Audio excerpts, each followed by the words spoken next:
সুবহানাল্লাযী আসরা বিআবদিহি লাইলাম মিনাল মাসজিদিল হারামি ইলাল মাসজিদিল আকসা। বর্তমান চাঁদের নাম হলো রজবের চাঁদ। রজবের চাঁদের আজকে 3 তারিখ অতিবাহিত হইয়া যাইতেছে। সম্মানিত মুসলমানগণ, ওই রজবের চাঁদের 27 তারিখে আমাদের দয়াল নবী, মায়ার নবী, পিয়ারা নবী, উম্মতের কান্ডারি নূরে মুজাসসাম সাল্লাল্লাহু আলাইহি ওয়াসাল্লাম পবিত্র মেরাজ শরীফ গিয়েছিলেন। বলেন আলহামদুলিল্লাহ। পবিত্র মেরাজ শরীফ সম্বন্ধে মহান আল্লাহ পাক রব্বুল আলামিন পবিত্র কালামের সূরা বনী ইসরাঈলের মধ্যে প্রথম আয়াতে বলতেছেন, সুবহানাল্লাযী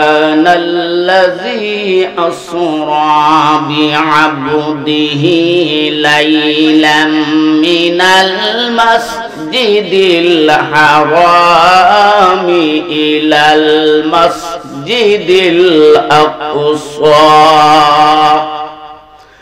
সেই সত্তার পবিত্রতা, সেই মহান আল্লাহর পবিত্রতা, যে সত্তা, যে মহান আল্লাহ আপন বান্দা হযরত মুহাম্মদ মুস্তাফা সাল্লাল্লাহু আলাইহি ওয়াসাল্লামকে পবিত্র কাবা শরীফ হইতে বাইতুল মুকাদ্দাস পর্যন্ত ভ্রমণ করাইয়াছেন, সফর করাইয়াছেন। মসজিদিল আকসাল্লাযী বারাকনা হাওলাহু লিনুরিয়াহু মিন আয়াতিনা। বাইতুল্লাহ কাবা শরীফ হইতে বাইতুল মুকাদ্দাস পর্যন্ত নবীজিকে আল্লাহ পাক রব্বুল আলামিন ভ্রমণ করাইয়াছেন, ইসরা করাইয়াছেন। এই ভ্রমণের মধ্যে কি ফায়দা রহিয়াছে? এই ভ্রমণের মধ্যে মহান আল্লাহ পাক রব্বুল আলামিনের পক্ষ থেকে ওই দুই স্থানের চতুর্দিকে বরকতময় রহিয়াছে। বারাকনা মসজিদিল আকসাল্লাযী বারাকনা হাওলাহু লিনুরিয়াহু মিন আয়াতিনা। আমাদের দয়াল নবীজি, মায়ার নবীজি বাইতুল্লাহ কাবা শরীফ হইতে মসজিদে আকসা পর্যন্ত মেরাজের উদ্দেশ্যে যে সফর করিয়াছেন, ইসরা করিয়াছেন, ওই দুই জায়গার চতুর্দিকে বরকতময় স্থান রহিয়াছে। ওই বরকতময় স্থানগুলাকে আল্লাহ পাক রব্বুল আলামিন উন্মুক্ত করে দিয়েছেন। ওই বরকতময় স্থানগুলাকে লিনুরিয়াহু, ওই বরকতময় স্থানগুলাকে দেখিয়া দেখিয়া আল্লাহর রাসূল সাল্লাল্লাহু আলাইহি সাল্লাম আল্লাহর কুদরতের নিদর্শন দেখিয়াছেন, আল্লাহর কুদরতের নিদর্শন লাভ করিয়াছেন। বলেন সুবহানাল্লাহ। ও সম্মানিত মুসলমানগণ, পবিত্র মেরাজ শরীফে আল্লাহর রাসূল সাল্লাল্লাহু আলাইহি ওয়াসাল্লাম মেরাজ শরীফকে আমরা দুই ভাগে বিভক্ত করতে পারি। বাইতুল মুকাদ্দাস পর্যন্ত আল্লাহর কাবা ঘর হইতে বাইতুল মুকাদ্দাস পর্যন্ত যে ভ্রমণ করেছেন, এগুলাকে আরবি ভাষায়, কোরআন শরীফের ভাষায় ইসরা বলে, ভ্রমণ বলে। আর বাইতুল মুকাদ্দাস হইতে প্রথম আসমান, দ্বিতীয় আসমান, তৃতীয় আসমান, চতুর্থ আসমান, পঞ্চম আসমান, ষষ্ঠ আসমান, সপ্তম আসমান হয়ে সিদরাতুল মুনতাহা হয়ে সে মহল্লা পর্যন্ত, আর সে মহল্লা পর্যন্ত মহান আল্লাহর দিদার পর্যন্ত যে পৌঁছেছেন, এগুলাকে মেরাজ শরীফ বলে। সম্মানিত মুসলমানগণ, আল্লাহর নবী আমাদের আকা ও মওলা তাজদারে মদিনা মুহাম্মাদুর রাসূলুল্লাহ সাল্লাল্লাহু আলাইহি ওয়াসাল্লাম উম্মে হানির ঘরের মধ্যে শুইয়া আছেন। একমাত্র সংক্ষেপ থেকে সংক্ষেপ, উম্মে হানির ঘরের মধ্যে শুইয়া আছেন। এমত অবস্থায় আল্লাহর পক্ষ হইতে হযরত জিবরাইল আলাইহিস সালাম, মিকাইল আলাইহিস সালাম আসলেন। আসিয়া নবীজি ঘুমাইয়া রইছেন, আরাম করতেছেন।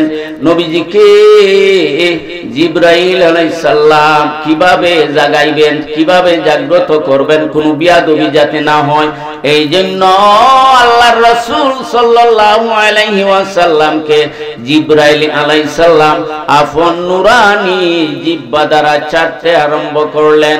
মায়ার সঙ্গে বিনয়ের সঙ্গে চাটতে চাটতে দয়াল নবীজি জাগ্রত হয়ে গেলেন।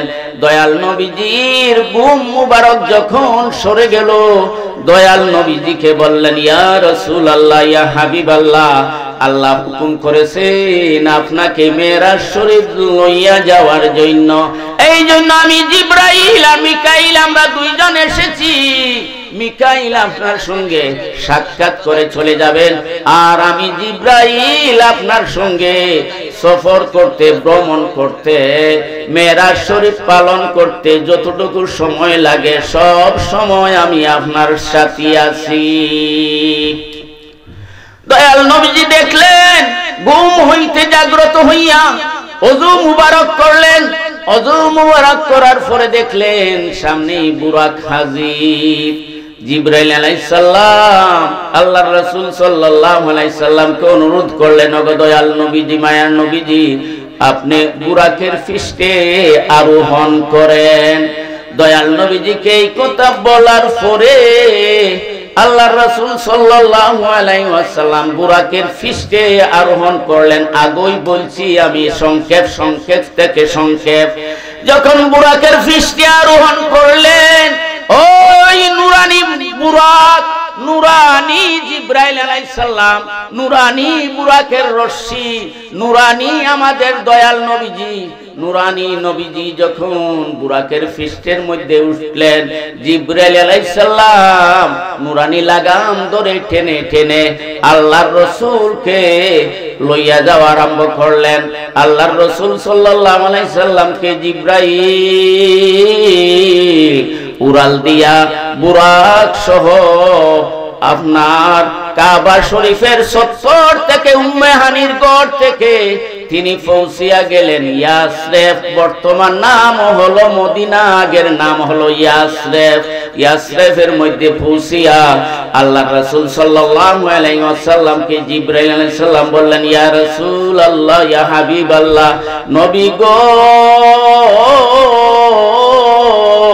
এই যে সবুজ গাছ গাছরা শোভা পাইতেছে এই জায়গার মধ্যে, এই জায়গার নাম ইয়াসরিফ।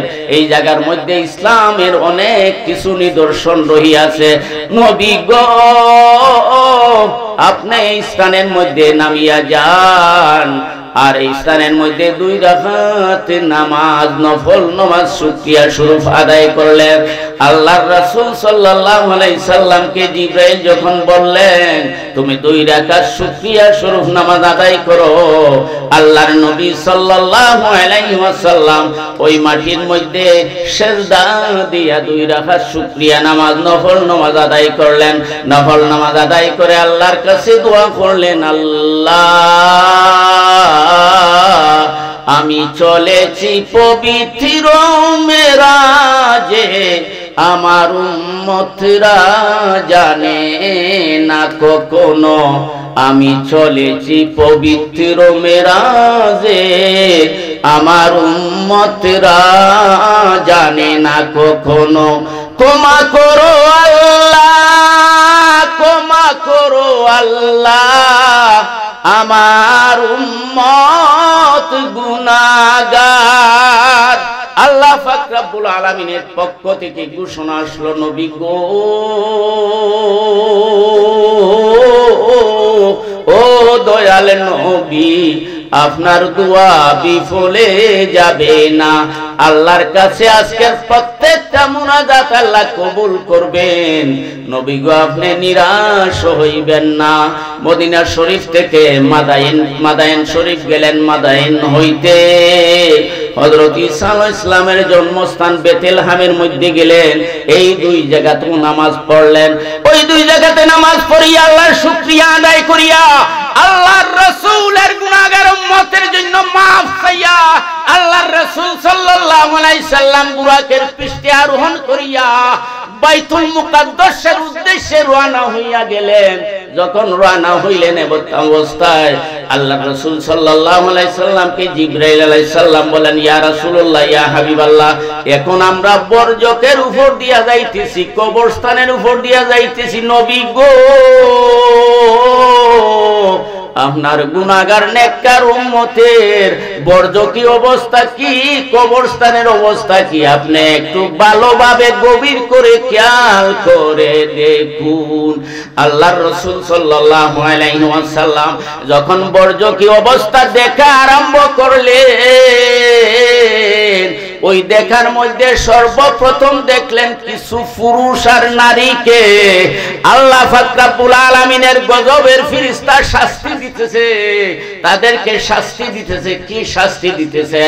এক নম্বর শাস্তি হলো তাদের জন্য তাদের মাথার মধ্যে বড় বড় বলটার দিয়া আঘাত করা হইতেছে, আর মাথার মগজ জড়িয়া পড়তেছে, মাথা খান খান হইয়া চুরমার হইয়া যাইতেছে, এইভাবে আঘাত করা হইতেছে। আঘাতের পরে আঘাত, আঘাতের পরে আঘাত।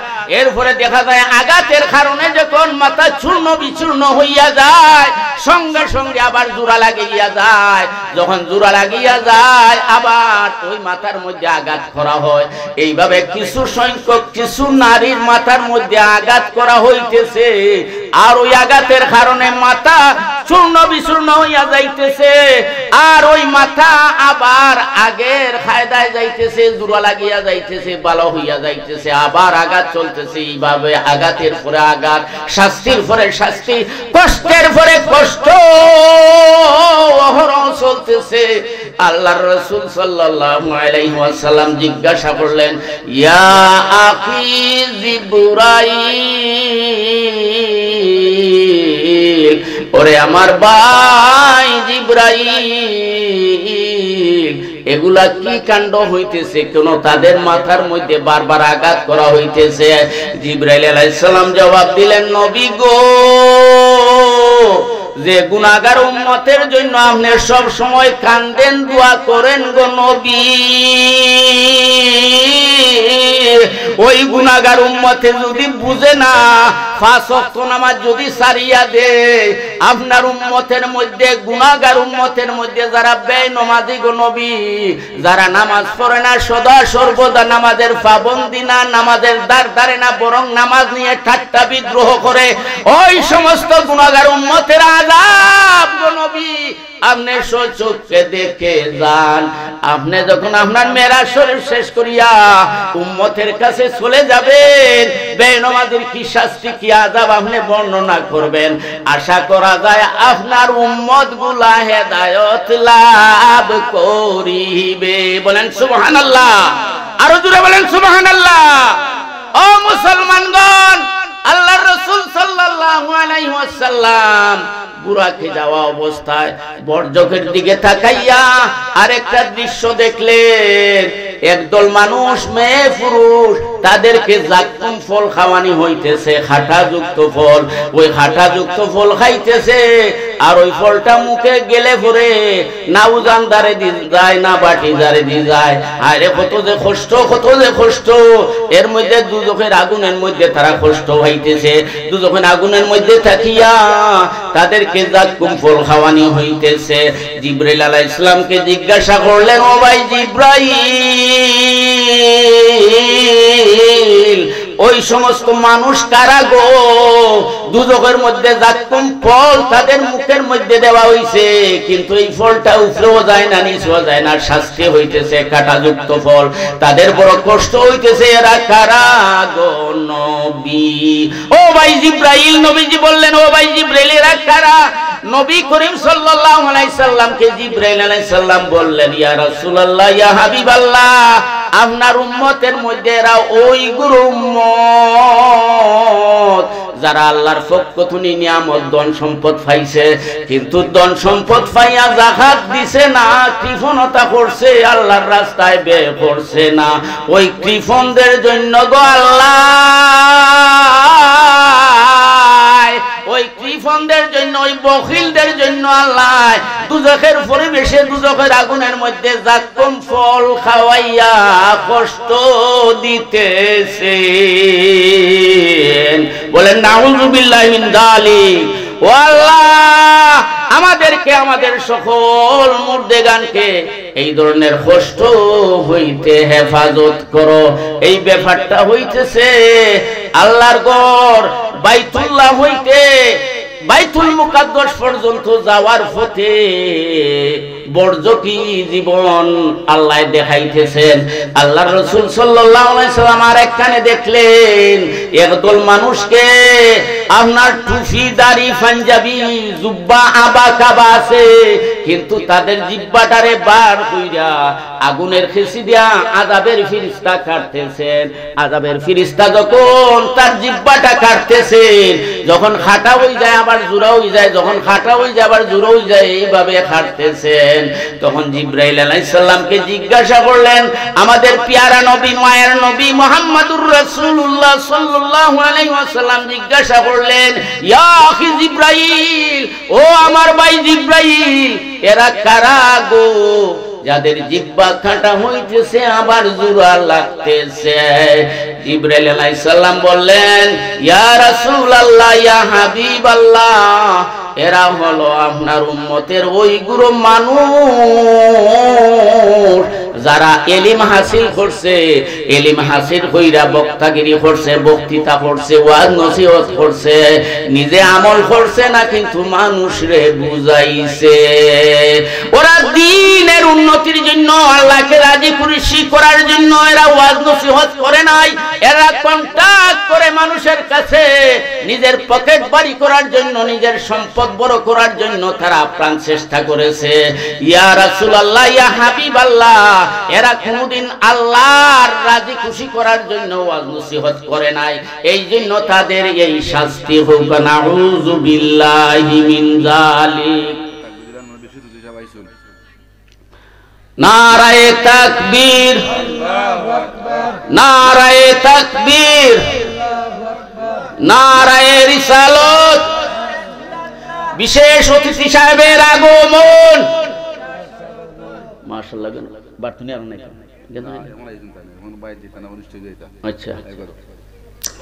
আল্লাহুম্মা সাল্লি আলা সাইয়্যিদিনা মাওলানা মুহাম্মাদ ওয়া আলা আলি সাইয়্যিদিনা মাওলানা মুহাম্মদ।